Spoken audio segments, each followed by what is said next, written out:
নমস্কার বন্ধুরা, আজ আমি চলে এসেছি লাস্ট যে লেডি কনস্টেবলের এক্সাম হয়েছে সেই প্রশ্নপত্রের দুটো অঙ্ক নিয়ে। এই প্রশ্নপত্রের যে অঙ্কগুলো আছে সবই আমি কমপ্লিট করাবো, যদি তোমাদের রেসপন্স পাই তাহলে।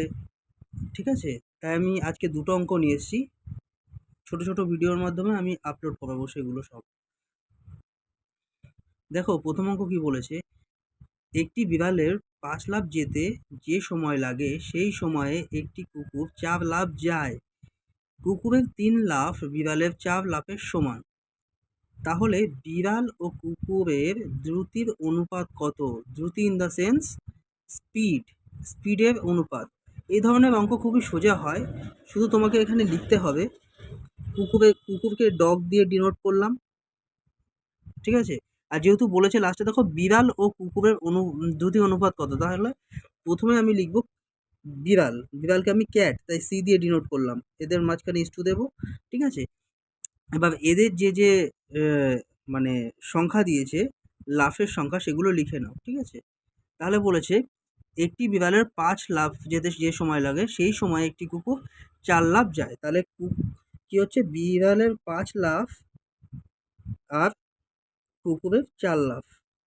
তারপর সেকেন্ড কন্ডিশনে কি বলেছে, কুকুরের ৩ লাফ ও বিড়ালের ৪ লাফ।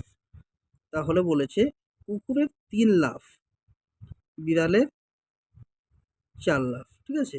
এবার এদের অনুপাতটা তুমি অনায়াসে বার করতে পারবে। এদেরকে কি কোনাকুনি গুণ করে দাও, কোনাকুনি।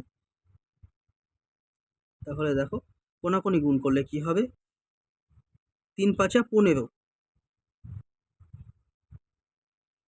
আর ৪ ৪ ১৬, ঠিক আছে। তাহলে এখান থেকে আমরা পেয়ে গেলাম বিড়াল এবং কুকুরের যে দ্রুতির অনুপাত বা স্পিড বা গতিবেগের অনুপাত, সেটা হলো ১৫:১৬ বা ১৫:১৬, ঠিক আছে। ব্যাস, চলে আসি নেক্সট অঙ্কতে। দেখো বলেছে অজয় অনিল একটি যৌথ ব্যবসার অংশীদার। অজয় ব্যবসার ৮,০০০ টাকা ৮ মাসের জন্য নিয়োগ করে এবং অনিল বাকি ৪ মাসের জন্য টাকা নিয়োগ করে। অনিল যদি লাভের 20% পায় তবে অনিল কত টাকা নিয়োগ করে? তাহলে দেখো এখানে কি বলেছে, অজয় আর অনিল, আমি নামগুলো সংক্ষেপে লিখলাম, ঠিক আছে। অজয়েরটা বলে দিয়েছে ৮,০০০ টাকা সে ৮ মাসের জন্য নিয়োগ করে, আর বলেছে বাকি ১ বছর হয় ১২ মাসে, আর বাকি ৪ মাসের জন্য অনিল টাকা নিয়োগ করে, সে কিন্তু কত টাকা সেটা বলে দেয়নি, তাই ধরে নিলাম টাকাটা সে এক্স টাকা নিয়োগ করে কত মাসের জন্য, ৪ মাসের জন্য, ঠিক আছে।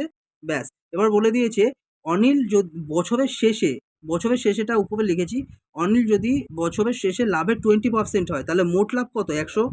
মোট লাভ কত? ১০০, তাই না? তাহলে অজয় যদি হলো লাভের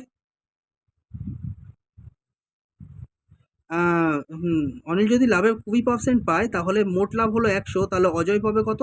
লাভের ৮০%। এখান থেকে এদের লাভের অনুপাতটা বার হয়ে যাবে, ৪ দুগুণে ৮, ২ একে ২, ৪:১, তাই না? এবার তাহলে কি করব, এদেরকে গুণ করব, ৮ ৮ ৬৪ আর হচ্ছে নিচে 4x, এদের সাথে সমান সমান হবে এদের যে লাভের অনুপাত। তাহলে অজয় কত লাভ পেয়েছিল? এই যে ৪, তাই অজয়ের টাকার পাশে অজয়ের লাভটা লিখবো, আর অনিলের টাকার পাশে অনিলের লাভটা লিখবো। এবার রেখে কাটাকুটি করব। দেখো এই সমান সমান থাকলে উপরে উপরে কাটাকুটি যায়, এটা দিয়ে যখন আমরা কাটবো ৪ ১৬ ৬৪ আর ৩টে শূন্য বসে যাবে, ঠিক আছে।